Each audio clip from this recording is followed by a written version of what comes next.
સુરત કામરેજ વિસ્તારમાં સ્થાનિક સ્વરાજની ચૂંટણી પ્રચાર તેજ બન્યો છે। રાજ્ય મંત્રી અને સ્થાનિક ધારાસભ્ય પ્રફુલ પાનસરિયા પોતે મેદાનમાં ઉતરી ભાજપના ઉમેદવારો માટે જનસંપર્ક કરી રહ્યા છે। કામરેજના વિવિધ ગામો અને સોસાયટીઓમાં પ્રફુલ પાનસરિયા દ્વારા ચૂંટણી પ્રચાર કરવામાં આવી રહ્યો છે।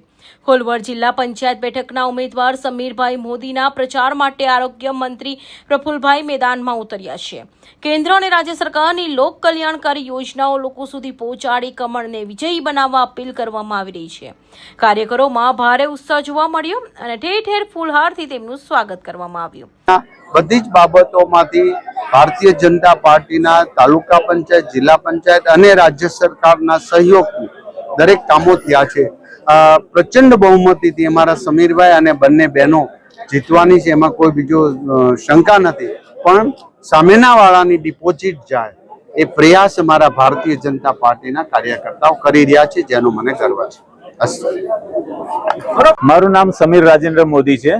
હું કોલવડ 14 જિલ્લા પંચાયતનો ઉમેદવાર છું અને મારી સાથે આ બે બહેનો છે જે કોલવડ 1 અને કોલવડ 2 ના તાલુકા પંચાયતના ઉમેદવાર છે।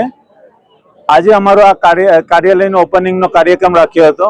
એમાં આરોગ્ય મંત્રી શ્રી પ્રફુલભાઈ પાનસરિયા સાહેબે જે અમને પ્રેરણાદાયક જે વાતો કરી છે એનાથી અમે પ્રભાવિત થઈને આ બધું પ્રોગ્રામમાં ચલાવીએ છીએ અને સાહેબના વક્તવ્યથી અમને પ્રેરણા મળવાથી અમને એવો આનંદ થાય છે કે ભાઈ અમે ખૂબ જંગી બહુમતીથી અમે જીતીને બતાવીશું અને ભાજપની અમે 3 સીટ નહીં, અમે મારા જિલ્લાની 6 તાલુકા પંચાયતની સીટો ખૂબ જંગી બહુમતીથી જીતીને બતાવીશું।